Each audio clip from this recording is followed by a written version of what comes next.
Halo, selamat pagi anak-anakku. Apa kabar kalian di hari ini? Pak Guru harap kalian baik-baik aja ya. Ayo, selamat Natal dan Tahun Baru anak-anakku. Sebelumnya Pak Guru minta maaf atas beberapa hari Pak Guru tidak sempat untuk memberikan materi kepada anak-anakku karena Pak Guru masih di luar Jayapura. Nah, di pelajaran kita hari ini adalah pembelajaran 6, yaitu rangkaian 3 pola gerak dominan aktivitas ya. Aktivitas senam lantai. Nah, namun sebelum kita memulai materi kita pada pagi hari ini, mari kita memulai dengan doa. Nah, Pak Guru Willy akan mengajarkan kita untuk berdoa. Ya, semua ambil sikap doa. Berdoa mulai.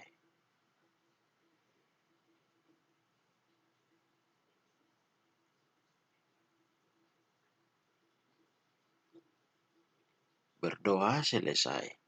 Nah, di hari ini materi kita adalah rangkaian 3 pola gerak aktivitas senam lantai. Pembelajaran ke-6 ya. Nah, kita memulai dengan materi kita yang pertama, tujuan pembelajaran. Nah, tujuan pembelajaran kita pada materi ini adalah setelah mempelajari materi ini, kamu dapat memahami dan menjelaskan rangkaian 3 pola gerak dominan, ya, dari gerak guling depan, ya, guling belakang, loncat harimau, kayang, sikap lilin, dan meroda. Nah, dengan konsisten, tepat, dan terkontrol dalam senam lantai. Yang artinya, kamu dapat menjelaskan rangkaian-rangkaian tersebut. Nah, tujuan pembelajaran yang berikut adalah mempraktikkan rangkaian 3 pola gerak dominan. Ya, artinya kalian mempraktikkan.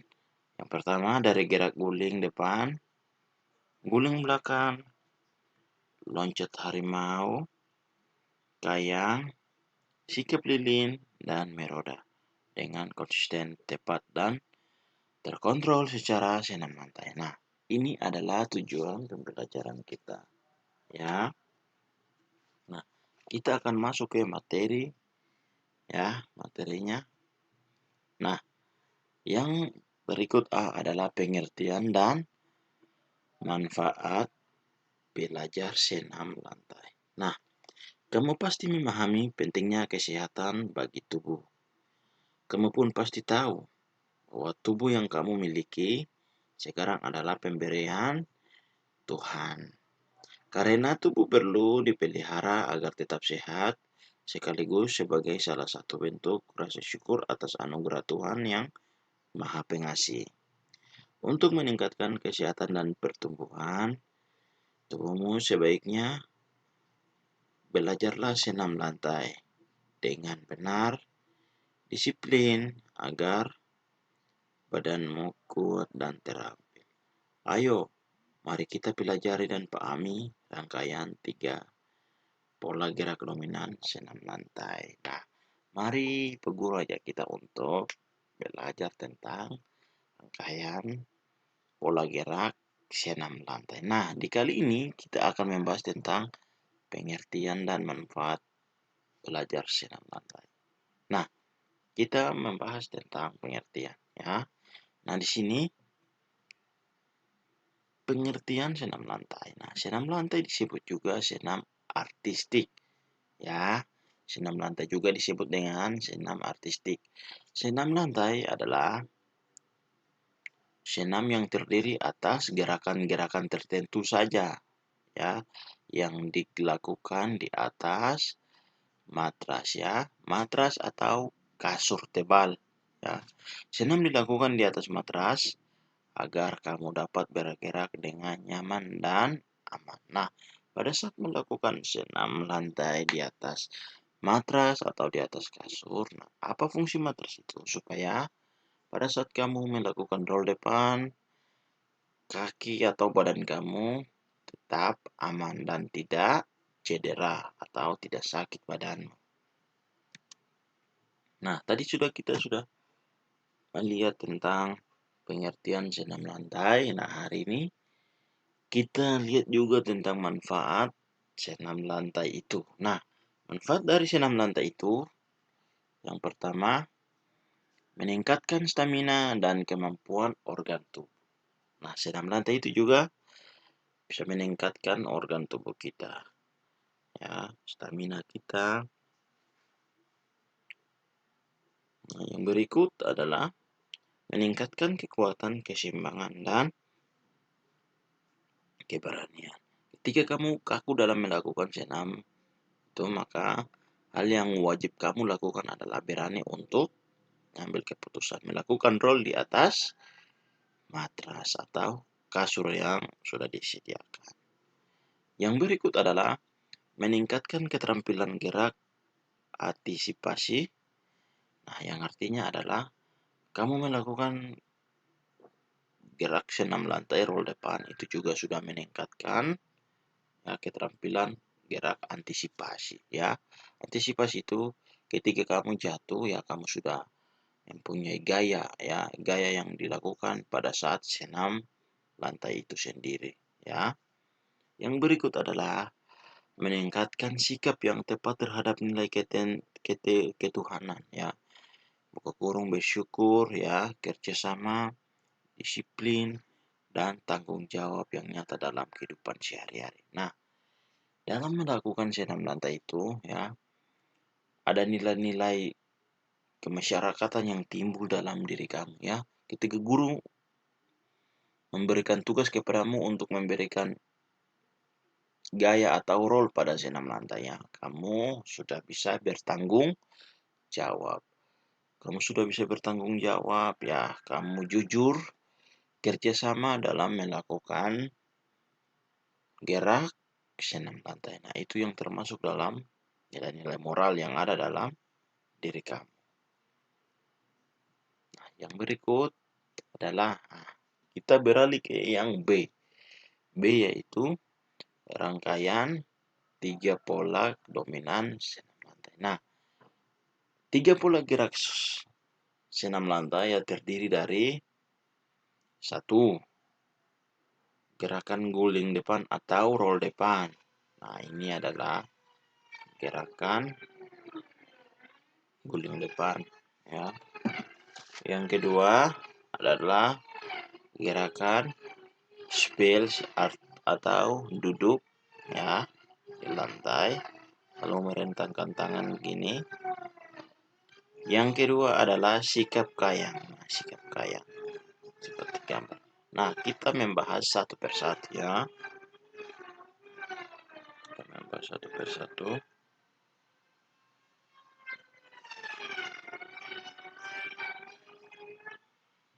Satu persatu. Yang pertama adalah kita membahas tentang guling depan ya atau roll depan. Nah, guling depan ya merupakan kelompok dari senam lantai yang bergerak ke muka ya. Kelompok dari senam lantai yang bergerak ke muka. Nah, ini dia melakukan guling depan. 1, 2, 3 ya langsung berdiri. Artinya dia bergerak ke muka. Nah, gerakan guling depan adalah ya, gerakan menggulingkan atau mengelindingkan badan ke depan dengan bentuk membulat seperti roda. Nah, ini dia melakukan gerakan mengguling ke depan seperti roda ya. Langkah pertama, kedua, dia guling seperti roda. Gerakan tersebut ya, gerakan guling depan mengandalkan kekuatan tubuh bagian atas dan belakang. Seperti tengkuk ya, punggung, pinggang, dan panggul bagian belakang. Nah, pada saat melakukan roll depan atau guling depan, dia memerlukan bagian-bagian tubuh yaitu punggung, pinggang, dan panggul bagian delapan ada agar pada saat melakukan roll depan badan kalian tetap baik ya. Nah, langkah-langkah untuk melakukan guling depan ya yaitu yang pertama Tubuh dalam posisi berdiri tegak dengan kedua tangan lurus samping badan. Arahkan pandangan lurus ke depan melihat matras. Nah, jadi pada saat melakukan gerak guling depan, sudah didahului dialasi dengan matras atau kasur. Yang kedua adalah ulurkan kedua tangan lurus memegang matras sambil membukukan badan. Nah, ini seperti begini.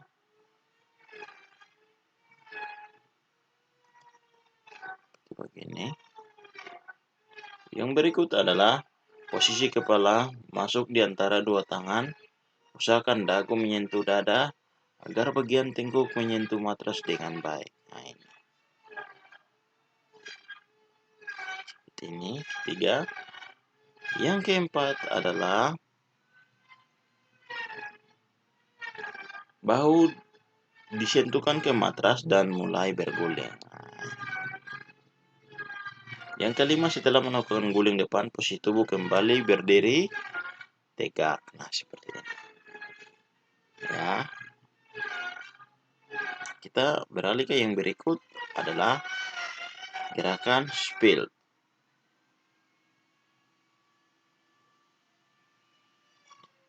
Nah, gerakan spill ini ya adalah gerakan dengan meluruskan kedua kaki ke arah berlawanan ya, atau meluruskan kedua kaki ke arah depan ya. Dan ini perlu fleksibilitas luar biasa. Jika ingin berlatih, pastikan sudah tahu cara aman dan tepat melakukannya. Nah, pada saat melakukan gerakan spill ya, pertama kalian harus pemanasan dulu. Karena ini fleksibilitas ya. Ini melatih kekuatan otot punggung kalian. Nah, gerakan spill ini juga ya bukan sama dengan gerakan gini aja, tetapi bisa juga kalian duduk baru bisa merentangkan tangan ya, membuka kaki ya, kangkang seperti begitu. Nah, yang berikut adalah gerakan kayang. Nah, kita masuk ke gerakan kayang. Nah, ini adalah gambar dari contoh gerakan kayang.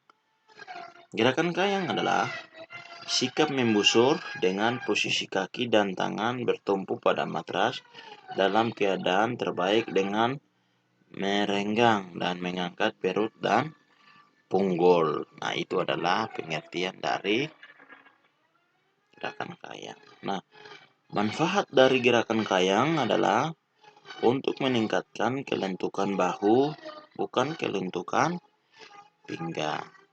Nah, fungsi dari manfaat kayang ini adalah untuk meningkatkan kelentukan bahu. Nah, langkah-langkah untuk melakukan kayang adalah yang pertama, ya, tubuh dalam posisi tidur. Karena kalian pemula, jadi sebelumnya dialas dengan matras. Nah, jadi tubuh dalam posisi tidur dulu, ya. Kedua tangan diletakkan di panggul, ya. Arahkan pandangan fokus ke depan. Nah, ini yang pertama. Kalian langsung tidur aja di matras, baru kedua tangan posisi ke panggul. Yang kedua adalah kepala ditekuk ke belakang dengan posisi kedua kaki ditekuk ya.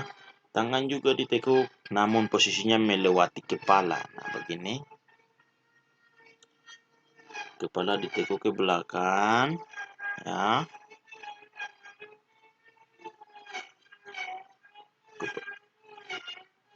Kepala belakang dengan posisi kedua kaki ditekuk. Nah, ini.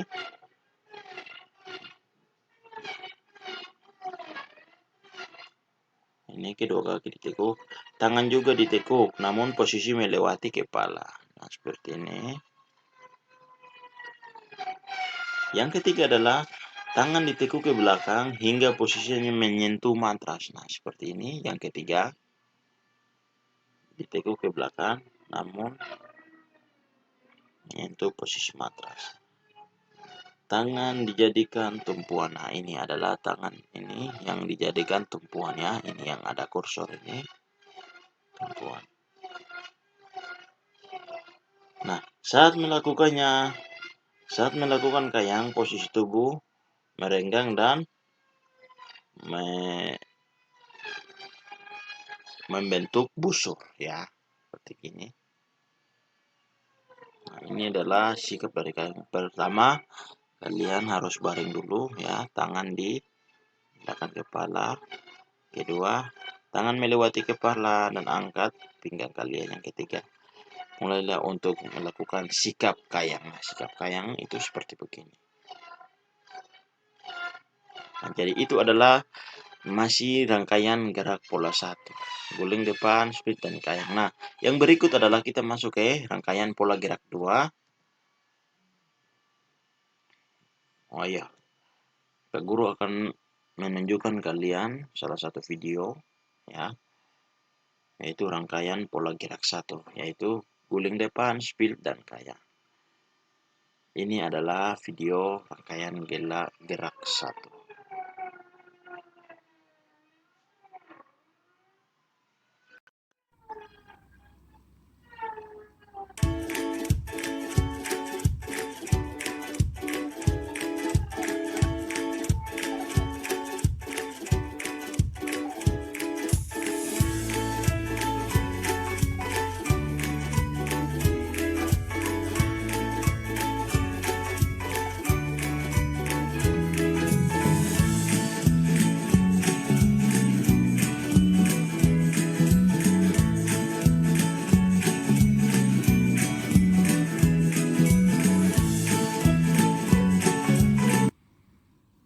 Nah, itu adalah rangkaian dari pola gerak 1 yang tadi Pak Guru sudah jelaskan.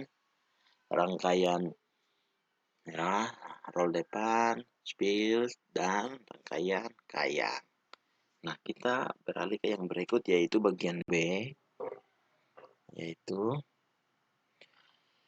rangkaian pola 2 adalah gerak guling belakang, ya, spill, samping, dan sikap lilin. Nah, ini agak perbedaan juga dengan rangkaian gerak pertama, ya.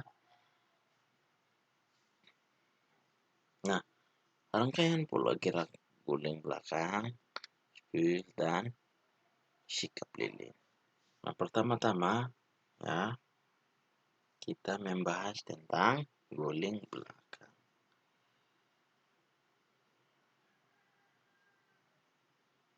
Guling belakang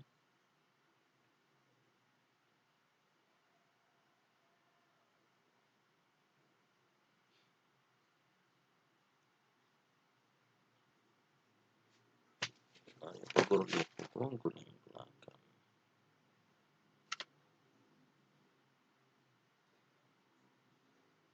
Nah, apa pengertian dari guling belakang ya? Nah, jadi guling belakang itu artinya roll belakang ya. Jadi pada saat beda sama roll depan. Roll belakang ini kita harus melakukan gerakan meroda ke belakang. Nah, gerakan guling belakang adalah gerakan menggulingkan atau mengelindingkan badan ke belakang dengan bentuk membulat seperti roda. Jadi dia beda dengan gerakan guling depan ya. Guling depan itu dia meroda ke depan, tetapi kalau guling belakang dia meroda ke belakang. Nah, gerakan tersebut dilakukan dengan posisi badan ketika berguling adalah membulat. Nah, di sini secara garis besar tidak ada perbedaan teknik yang cukup signifikan antara guling depan dengan guling belakang. Tidak ada teknik, semua sama. Berikut adalah penjelasan langkah-langkah melakukan guling belakang. Yang pertama adalah kedua tubuh dalam posisi jongkok, ya. Kedua kaki rapat dengan tumit agak sedikit diangkat. Nah, seperti ini. Yang kedua adalah kepala menunduk dan posisi dagu menyentuh dada. Kaki ditolakkan pada lantai ke arah belakang. Dijadikan pendorong untuk mengguling badan. Nah, ini seperti gambar yang kedua. Ini. Yang ketiga adalah saat posisi punggung di matras, letakkan tangan yang sudah ditekuk di samping telinga. Ini keempat. Pada saat di matras, tekan tangan di samping telinga kalian.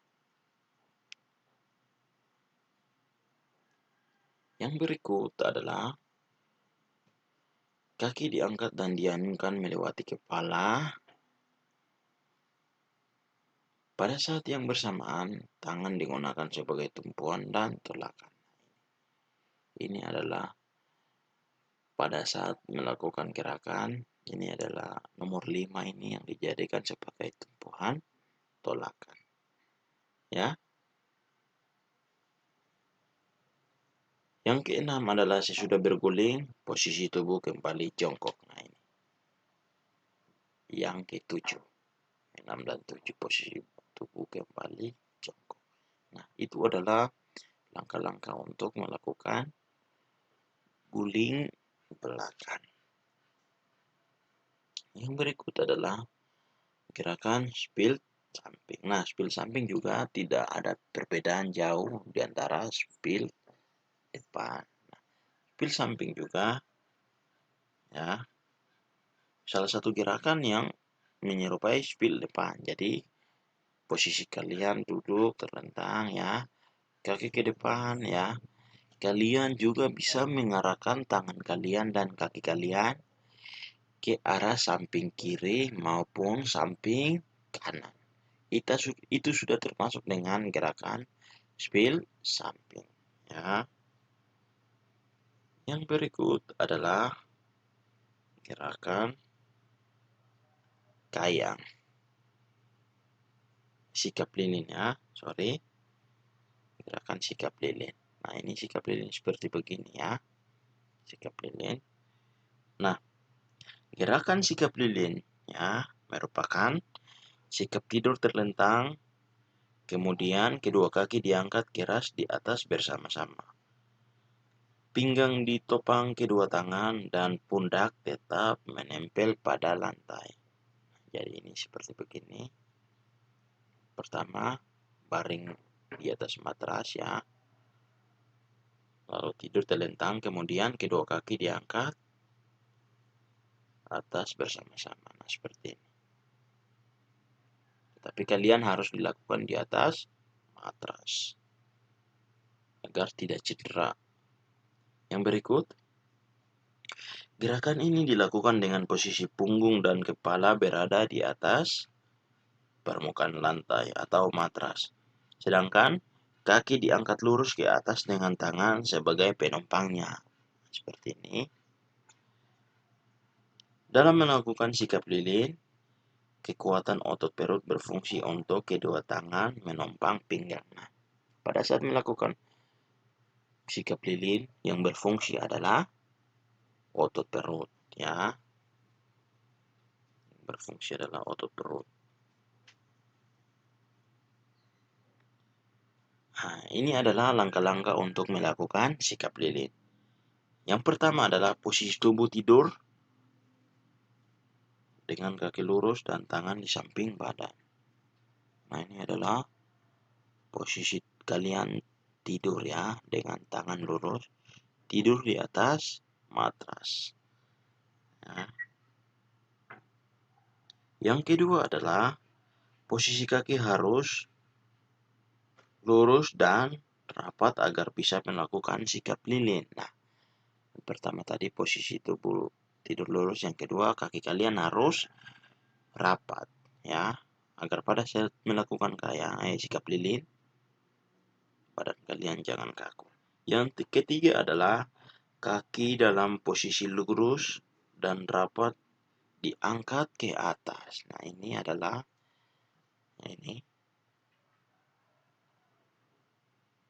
kaki lurus diangkat ke atas ya. Yang keempat adalah gunakan tangan sebagai penopang pinggang dan kaki. Nah, pada saat kaki kalian lurus di atas, gunakan tangan kalian ya membantu untuk penopang kaki atau menahan kaki agar tidak jatuh. Nah, ini adalah cara untuk melakukan sikap lilin. Nanti sebentar Pak Guru akan menunjukkan ya rangkaian pola 2, yaitu guling belakang, split samping, dan sikap lilin. Sesuai dengan Pak Guru yang tadi sudah jelaskan. Nah, ini adalah rangkaian dari pola gerak 2. Pak Guru harap kalian mengamatinya dengan baik.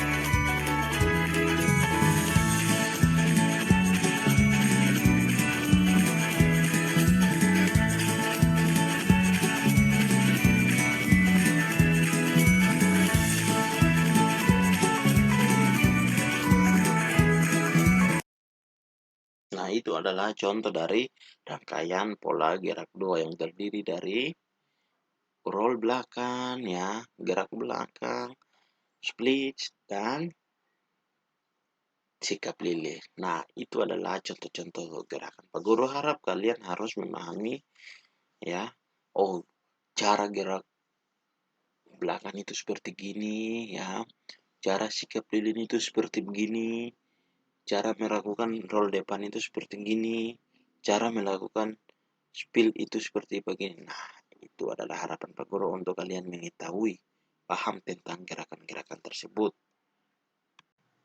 Nah, materi kita sampai di sini dulu anak-anakku. Minggu depan, ya, kita lanjut lagi ke yang bagian C. Ya, itu sudah gerakan-gerakan aja. Bagian C yaitu rangkaian pola 3. Ya, rangkaian pola 3, gerak loncat, harimau, guling, depan, dan kopstan. Nah, Pak Guru harap kalian bisa memahami, oh, cara gerak itu seperti apa, ya. Jadi materi sekian sampai di sini dulu. Pak Guru harap kalian baca-baca, ya, belajar memahami tentang materi yang Pak Guru kasih. Oke. Namun sebelum kita mengakhiri materi kita, mari kita berdoa. Semua ambil sikap doa, berdoa mulai.